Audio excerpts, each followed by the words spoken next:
నమస్కారం. నేను Jeevan. Local AI టీవీకి స్వాగతం. నేను జ్యోతి. ఈ రోజు ముఖ్యాంశాలు మీకోసం. ప్రధాన వార్తలు ఇవే. ఇక వివరాల్లోకి వెళ్దాం. ఖమ్మం జిల్లాలో మహిళా సంఘం మహిళల రక్షణపై ప్రత్యేక సమావేశం నిర్వహించింది. ఖమ్మం ఆసుపత్రికి రోగులు, వైరల్ జ్వరాల బాధితులు తరలివచ్చారు.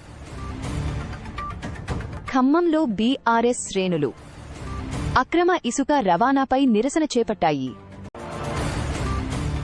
ఖమ్మంలో కవిత కళాశాల అటానమస్ హోదాను పొందింది. ఖమ్మం జిల్లాలో మున్సిపల్ అధికారులు వరద నీటి నిల్వలను తొలగించారు. ఖమ్మం జిల్లాలో ఎస్ఎఫ్ఐ భారీ నిరసన ర్యాలీ నిర్వహించింది. ఖమ్మం నగరంలో అధికారులు కాలువల నిర్మాణ పనులను వేగవంతం చేశారు. ఖమ్మం జిల్లా కానాపురంలో వీరనారి మహిళా సంఘం ఆధ్వర్యంలో ప్రత్యేక సమావేశం నిర్వహించారు. సంఘం అధ్యక్షురాలు దేవి నేతృత్వంలో జరిగిన ఈ కార్యక్రమంలో పలువురు కార్యకర్తలు పాల్గొన్నారు. సమాజంలో మహిళలు బాలికలపై పెరుగుతున్న అఘాయిత్యాలను ఈ సందర్భంగా సభ్యులు తీవ్రంగా ఖండించారు. మహిళల రక్షణ వారి ఎదుర్కొంటున్న సమస్యల పరిష్కారంపై కీలక చర్చలు జరిపారు. క్లిష్ట పరిస్థితుల్లో మహిళలు ఎలా వ్యవహరించాలి, చట్టపరమైన హక్కులను ఎలా వినియోగించుకోవాలనే అంశాలపై అవగాహన కల్పించారు. బాధితులకు అండగా నిలవాలని, నేరస్తులపై కఠిన చర్యలు తీసుకోవాలని వారు డిమాండ్ చేశారు. ఖమ్మం ప్రభుత్వ ప్రధాన ఆసుపత్రికి రోగుల తాకిడి పెరిగింది. వాతావరణ మార్పుల కారణంగా వైరల్ జ్వరాల బారిన పడుతున్న బాధితులు ఓపీ సేవల కోసం పెద్ద సంఖ్యలో తరలివచ్చారు.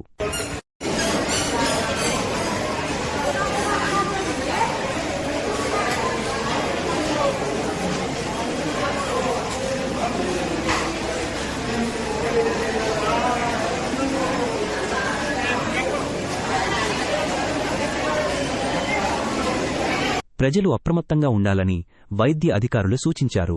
జలుబు, దగ్గు వంటి లక్షణాలు కనిపిస్తే నిర్లక్ష్యం చేయకుండా వెంటనే వైద్యులను సంప్రదించి చికిత్స పొందాలని వారు హెచ్చరించారు. ఖమ్మం జిల్లా మధిర నియోజకవర్గంలో వైరా నది నుంచి అక్రమ ఇసుక రవాణా జరుగుతోందని ఆరోపిస్తూ బీఆర్ఎస్ శ్రేణులు ఆందోళన చేపట్టాయి. నదిలో దిగి నిరసన వ్యక్తం చేసిన పార్టీ ఇన్ఛార్జీ లింగాల కమలరాజు అక్రమ తవ్వకాలను వెంటనే నిలిపివేయాలని డిమాండ్ చేశారు.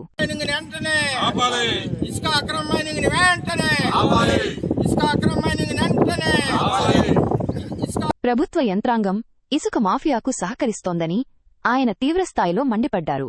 పర్యావరణానికి ముప్పు వాటిల్లుతున్నా అధికారులు పట్టించుకోవడం లేదని ఆరోపించారు. ఈ అక్రమ రవాణాను అరికట్టే వరకు తమ పోరాటం కొనసాగుతుందని కమలరాజు స్పష్టం చేశారు. ఖమ్మం కవిత మెమోరియల్ డిగ్రీ కళాశాల ఇకపై అటానమస్ హోదాను పొందింది. నాణ్యమైన విద్యతో పాటు ఎన్సీసీ వంటి ప్రత్యేక శిక్షణను అందిస్తూ విద్యార్థులను ఉన్నత శిఖరాలకు చేరుస్తోంది.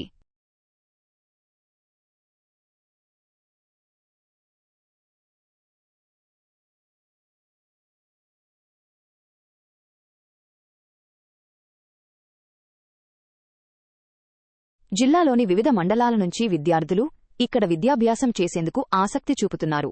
మెరుగైన విద్యా ప్రమాణాలను కల్పించడమే లక్ష్యంగా యాజమాన్యం ముందుకు సాగుతోంది. ఈ అటానమస్ హోదాతో విద్యార్థులకు మరిన్ని ఉపాధి అవకాశాలు లభించనున్నాయని కళాశాల వర్గాలు వెల్లడించాయి. ఖమ్మం జిల్లాలో కురుస్తున్న భారీ వర్షాలకు రోడ్లు, కాలువలు జలమయమయ్యాయి. వరద నీటితో రహదారులు నిండిపోవడంతో ద్విచక్ర వాహనదారులు తీవ్ర ఇబ్బందులు ఎదుర్కొంటున్నారు.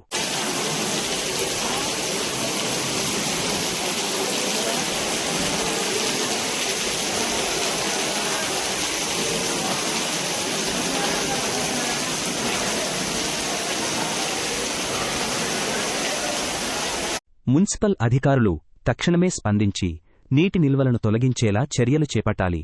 ముఖ్యంగా రోడ్లపై తెరిచి ఉన్న మ్యాన్హోల్స్ను వెంటనే గుర్తించి మూసివేయాలని, ప్రమాదాలు జరగకుండా భద్రతా చర్యలు తీసుకోవాలని స్థానికులు విజ్ఞప్తి చేస్తున్నారు. నీట్ పేపర్ లీక్ వ్యవహారంపై విద్యాశాఖ మంత్రి రాజీనామా కోరుతూ జంతర్ మంతర్ వద్ద ఆమరణ నిరాహార దీక్ష చేస్తున్న సోనం వాంగ్చుక్ను ఢిల్లీ పోలీసులు బలవంతంగా అదుపులోకి తీసుకున్నారు.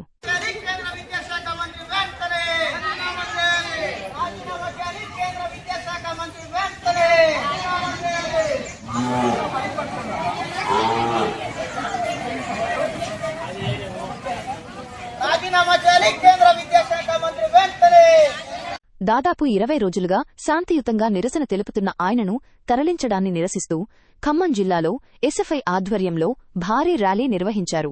ప్రజాస్వామ్యయుత పోరాటాలను అణచివేయడం సరికాదని నిరసనకారులు ఆగ్రహం వ్యక్తం చేశారు. ఖమ్మం నగరంలోని లకారం ట్యాంక్ బండ్ పరిసరాల్లో కాలువల నిర్మాణ పనులను అధికారులు వేగవంతం చేశారు.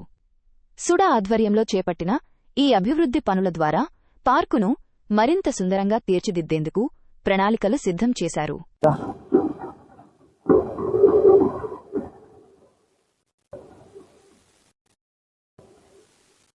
గతంలో మురికి కాలువలతో అపరిశుభ్రంగా ఉన్న ప్రాంతాన్ని ఇప్పుడు ఆధునిక పద్ధతుల్లో పునరుద్ధరిస్తున్నారు. పార్కుకు వచ్చే సందర్శకులు, ఆరోగ్యప్రియులకు ఆహ్లాదకరమైన వాతావరణాన్ని కల్పించడమే లక్ష్యంగా ఈ పనులు సాగుతున్నాయి. తద్వారా స్థానిక ప్రజల సౌకర్యార్థం మౌలిక సదుపాయాలను మెరుగుపరిచేందుకు ప్రభుత్వం ప్రత్యేక దృష్టి సారించింది. రాష్ట్రంలో ధాన్యం కొనుగోళ్లలో జరుగుతున్న జాప్యంపై ప్రతిపక్షాలు తీవ్ర ఆగ్రహం వ్యక్తం చేశాయి. కొనుగోలు కేంద్రాల్లో నెలల తరబడి నిరీక్షిస్తున్న రైతులుగోనె సంచుల కొరతతో తీవ్ర ఇబ్బందులు పడుతున్నారని ఆరోపించాయి. కొనేటోడు దిక్కులేడు, సంచులిచ్చేటోడు దిక్కులేడు. ఈ దిక్కు దివానం లేని ప్రభుత్వంలో అన్నదాతకు మరి దిక్కులేని పరిస్థితి వస్తే ఆ పంటను కాపాడుకునే ప్రయత్నంలో పంటను కాపాడే క్రమంలో గోడకూలి మరణించిన 4 రైతుల కుటుంబాలకు ప్రభుత్వం తగిన సాయం అందించలేదని విమర్శించాయి.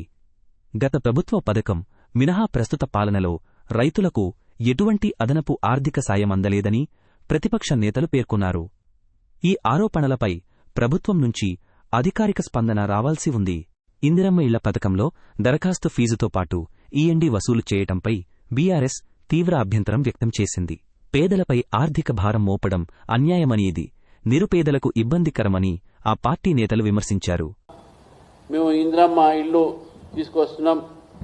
ఆ ఇందిరమ్మ ఇల్లు మేము చాలా వరకు పరిమిత సంఖ్యలో ఇళ్ల కేటాయింపు వల్ల లక్షలాది మంది అర్హులు నిరాశకు గురవుతారని బీఆర్ఎస్ ఆందోళన వ్యక్తం చేసింది.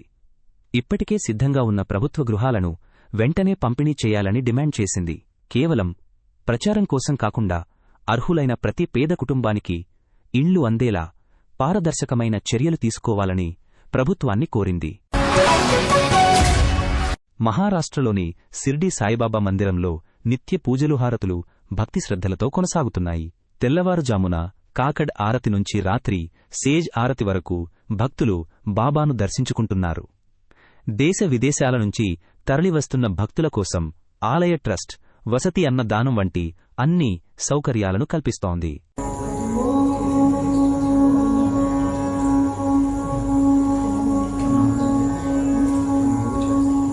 శ్రద్ధాసబూరి సందేశాలను స్మరించుకుంటూ భక్తులు ప్రార్థనలు చేస్తున్నారు. ప్రపంచవ్యాప్తంగా ఉన్న భక్తులు ప్రత్యక్ష ప్రసారం ద్వారా బాబా ఆశీస్సులు పొందుతున్నారు. భక్తుల రద్దీని దృష్టిలో ఉంచుకుని ఆలయ అధికారులు కట్టుదిట్టమైన భద్రతా ఏర్పాట్లు చేపట్టారు.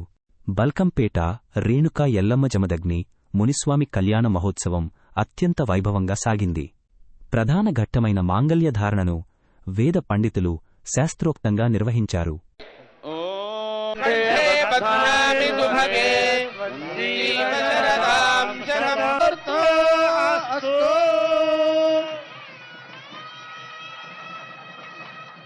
మంగళ వాయిద్యాలు, భక్తుల జయజయధ్వానాల మధ్య అమ్మవారికి మాంగల్యధారణ జరగడంతో ఆలయ ప్రాంగణం పులకించిపోయింది. ఈ దివ్యఘట్టాన్ని కనులారా వీక్షించేందుకు వేలాది మంది భక్తులు తరలివచ్చారు. కళ్యాణోత్సవాన్ని దర్శించడం మహాభాగ్యంగా భావించిన భక్తులు ప్రత్యేక పూజలు నిర్వహించి అమ్మవారి ఆశీస్సులు అందుకున్నారు. పార్లమెంటు వర్షాకాల సమావేశాల నేపథ్యంలో ఎన్డీఏ పార్లమెంటరీ పార్టీ కీలక సమావేశం నిర్వహించింది. కేంద్ర హోంమంత్రి అమిత్ షా, రక్షణ మంత్రి రాజ్నాథ్ సింగ్ సహా పలువురు అగ్రనేతలు ఈ భేటీలో పాల్గొన్నారు. సభలో ప్రవేశపెట్టాల్సిన కీలక బిల్లులు, ప్రభుత్వ శాసన కార్యక్రమాలపై నేతలు సుదీర్ఘంగా చర్చించారు.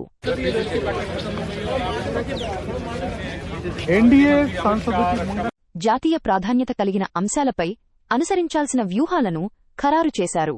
సమావేశం ముగిసిన అనంతరం నేతలంతా కలిసి పార్లమెంట్ భవనానికి చేరుకున్నారు.